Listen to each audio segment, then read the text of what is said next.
So I listen to a lot of audiobooks and I like to listen to older ones. This is the oldest one I'm listening to right now, The Art of Money Getting by P.T. Barnum from 1882. So definitely the oldest one so far. And I like listening to older books because it creates a pattern for me of like the way humans have functioned forever, right? I mean, there's probably way older text, right? But as far as like this kind of way of thinking of like, I don't want to use the word manifestation because it's so beyond that, and it's also not self-help. It's just like mind science is like another word you can call it, I guess. Just like understanding how your thoughts and the way you view things is really what is shaping your world. So the biggest pattern I notice in all these books is even all the way back in 1882, people have been saying the same shit. They have been programmed. They have been set up for failure and for negative thinking for so long. Even back then, people were saying, oh, times are rough, the economy, the recession, there's no opportunity, there's no work, everything's bad now. And it's just like the same story over and over. Anytime I go into a comment section on YouTube, same types of comment. Oh, it's the end times. Oh, things are worse than ever. Oh, it's so bad now. And it just drives me nuts. It drives me nuts because there's no self-awareness in it. There's zero accountability and no self-awareness and no accountability for like you're choosing to view the world like that, and you're choosing to consume things that are feeding your confirmation bias. It is crazy. And even in therapy, and I love my therapist, and thankfully she caught that this bothered me, so she doesn't do it anymore. But even in therapy, they're constantly trying to like prepare you for the worst. Like for a while, before I got like really strong-headed about like everything always works out for me, right? Like that's just a fact. Before I reached that point, I'd be like, oh, I have this and this coming up, or an interview coming up, or something, right? And then she'd be like, okay, so like, and how are you gonna feel if it doesn't work out? And I understand from her perspective, she's trying to prepare you just so you're able to handle it if it doesn't work out. But what? like that is so weird for me. Like, why are we preparing for the worst? I hate that saying. It's like, prepare for the worst, hope for the best. Whatever you prepare for is what you will receive, like 100% of the time. And so, and there may be a fluke where you prepared for the worst and it actually turned out better than expected or whatever. But like, it's almost like foolproof, honestly. Like, at least in my life, it's like anytime I prepare for the worst, society perceives the worst as a fact. The best is delusion, right? Expecting the best is just luck, it's delusion, it's a fluke. But the worst, expecting worst, that's a fact. Like those are all fact. Like, it goes back to the whole like survivor bias thing, which is it's the craziest term I've ever heard, because it's like, well, can we just flip the perspective and just say that you have victim bias and that's just that? Like, it's so bizarre. So just listening to these old books. Another one was The Secret. Hold on, let me check the title. Earl Nightingale, The Strangest Secret. It's very short. Again, it's like a book from the 20s or whatever. And it's so good. It's so on point. And again, like listening to it, it's like listening to something from today.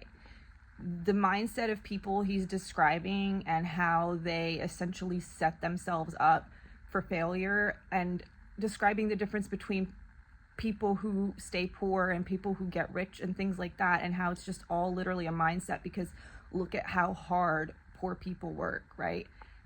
Some of the hardest working people, and they'll never get out of debt, and they'll always stay in that same place. And that's what I noticed about my life, and that's what woke me up, is like I'm like in a hamster wheel, right? It's just I'm like big on pattern recognition, and so it's easy for me to pick up this pattern of like, okay, it keeps happening. And for a while, all I was able to do is recognize the pattern, and I would keep telling the people around me, like, no, like nothing's gonna change. Like I keep physically doing the same things, and the people around me were like, just keep trying or whatever.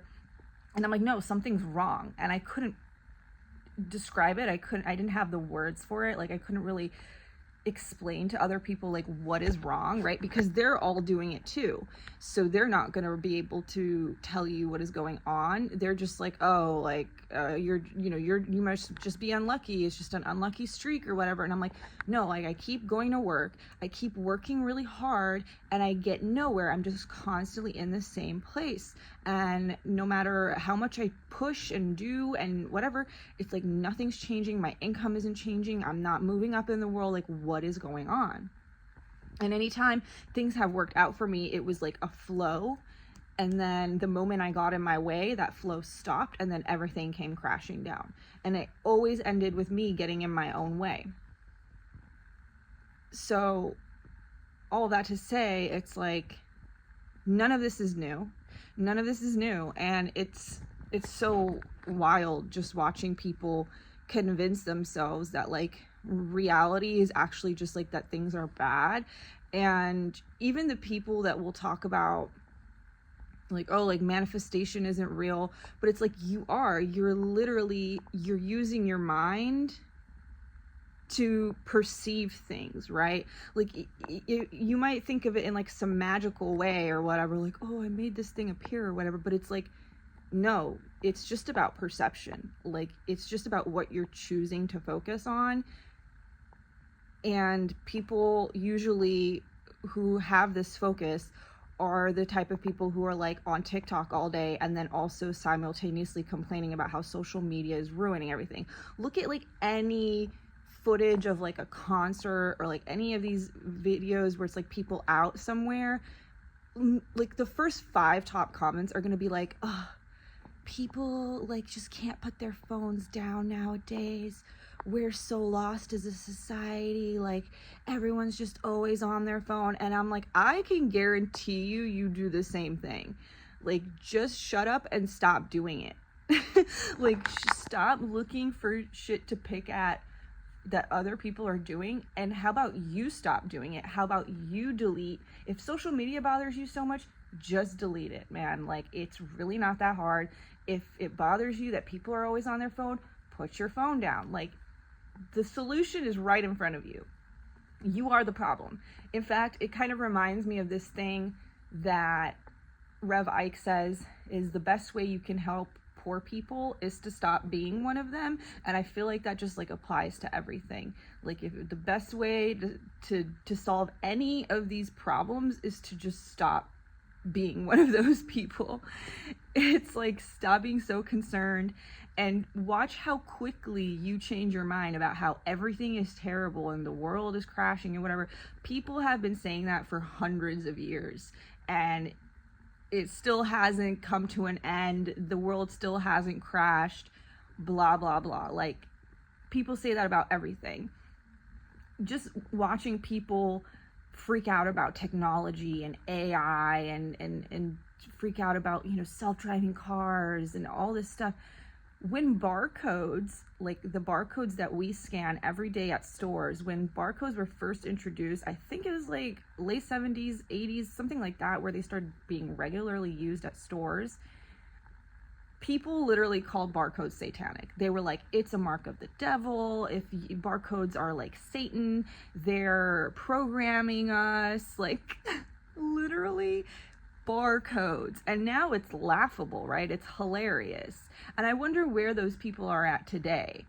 They're probably have forgotten about barcodes now, and they're the same people that are focusing on like whatever the next new thing that is Satan and satanic and brainwashing us and these people always like to say, oh, they're playing in our faces.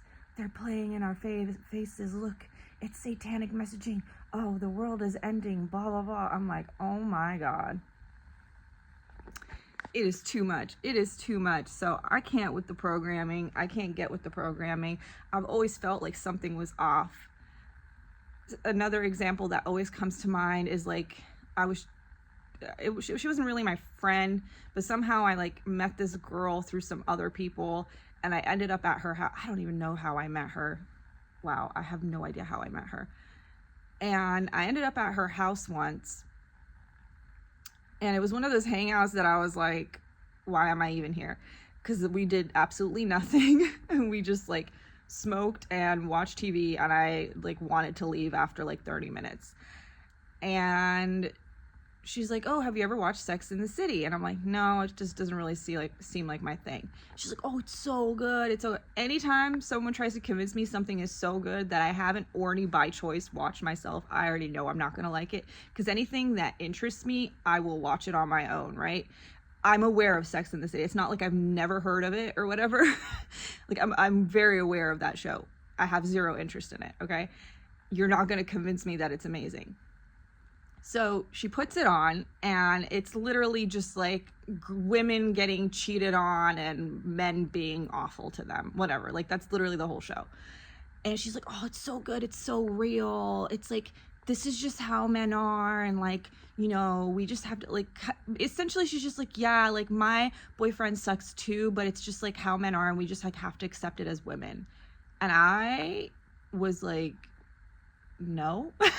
Like I didn't say it to her because I was like, I was just like in my head, I was like, no, like even if that's true, like you don't have to accept what? Like it was so bizarre for me. I was like, what do you mean we just have to accept it? Just opt out. Like if that's true for you, just stop. It's so easy. Just break up with your boyfriend and just be single. I don't know. Like, I don't know what this thought process is that it's like the same thought process. Oh, we just have to accept that we're just always going to be poor, and we just have to work hard for no money, and we just have to accept that this is the life that we're dealt with. And no, literally no. We just have to accept. No, we don't. Who made up this rule? Who, like, what, you have to accept it because it's in the TV show Sex in the City, so now I have to accept that it's true? It's a fucking TV show, man. Like,